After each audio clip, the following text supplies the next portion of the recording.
Good evening, everybody. Mr. Dilip Saab's condition is stable since the time of admission. There have been multiple investigations that have been done, and we have roped in the concerned consultants. His primary cardiologist is Dr. Nitin Gokhale. He has reviewed him twice today itself. Dr. Kirti Upadhyay, the nephrologist, has seen him. Dr. Hemant Pathak, who is the urologist, has also reviewed him.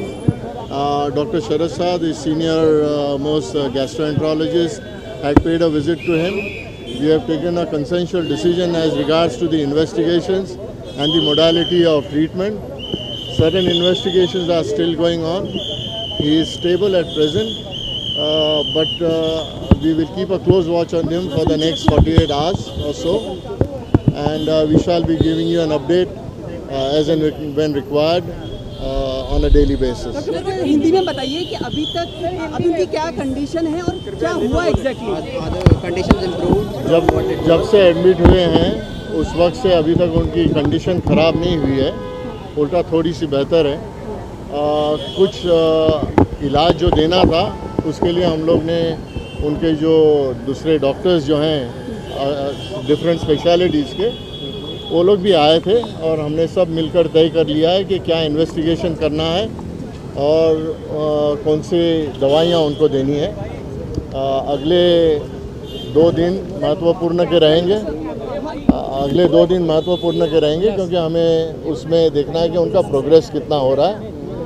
Doctor Nitin Gokhale cardiologist आए हुए थे, doctor कीर्ति उपाध्याय जो nephrologist हैं वो थे, doctor Hemant पाठक जो urologist हैं वो भी आए थे, doctor Sharad Shah who is the senior gastroenterologist वो भी आए थे, और डॉक्टर अनिरुद्ध फड़के उनको आके रिव्यू करने वाले हैं। कुछ टेस्ट और बाकी हैं विच आर स्पेशलाइज्ड टेस्ट, वो हम अभी कर रहे हैं। सर क्या कुछ सीरियस है आप ये बताएं, मतलब like is he very serious, मतलब एक्चुअली में हुआ क्या है, कुछ हमें पूरा बताएं जरा।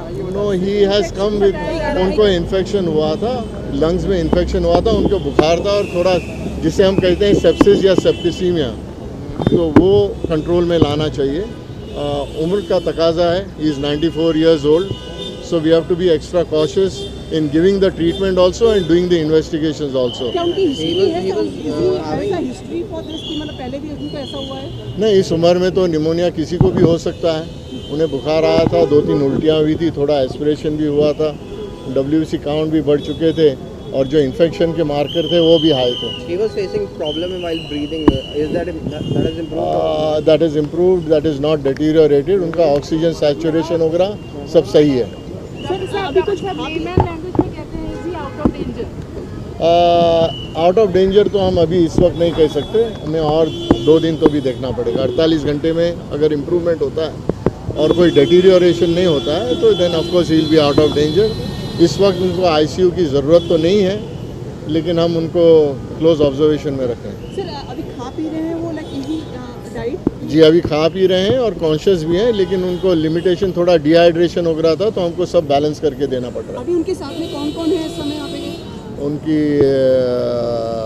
मिसेस सायरा बानो जी हैं और उनके फैमिली मेम्बर्स वगैरह हैं, एंड उनके जो रोज़मर्रा के जो लोग उनको मदद करते हैं उठने बैठने में, हर चीज़ में, घुमाने में वगैरह, उनकी जो देखभाल करते हैं वो लोग हैं। डॉक्टर साहब, ऐसा सुनने में आ रहा है कि सेलिब्रिटीज़ को आने के लिए हॉस्पिटल ने अभी इजाज़त नहीं दी है, क्योंकि यहाँ पर नहीं, वो उसके बारे में मुझे पता नहीं है, उसके बारे में मुझे नहीं पता। ये चीज़ आप एक बार कह रहे हैं कि like he is not out of danger, but साथ ही से कह रहे हैं कि like he is okay, he is eating and everything, तो ये थोड़ा सा हमें मतलब देखिए 94 year old जब मरीज़ रहता है और उसको अगर कोई वाइटल ऑर्गन्स 5 रहते हैं, 1 या 2 ऑर्गन पे अगर उसका कुछ असर पड़ता है तो कब ख़राब हो सकते हैं ये इंसान बोल नहीं सकता, ना डॉक्टर्स लोग कह सकते हैं, तो उसके लिए हमें ऑब्जर्वेशन रखना चाहिए। हम लोग भगवान तो नहीं है कि बोल सकते हैं कि that he is totally out of danger.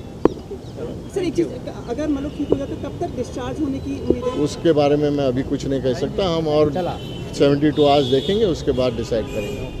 Sir आप हमें मतलब रोज आके अपडेट करते रहेंगे? ज़रूर। Thank you so much. Thank you. Marathi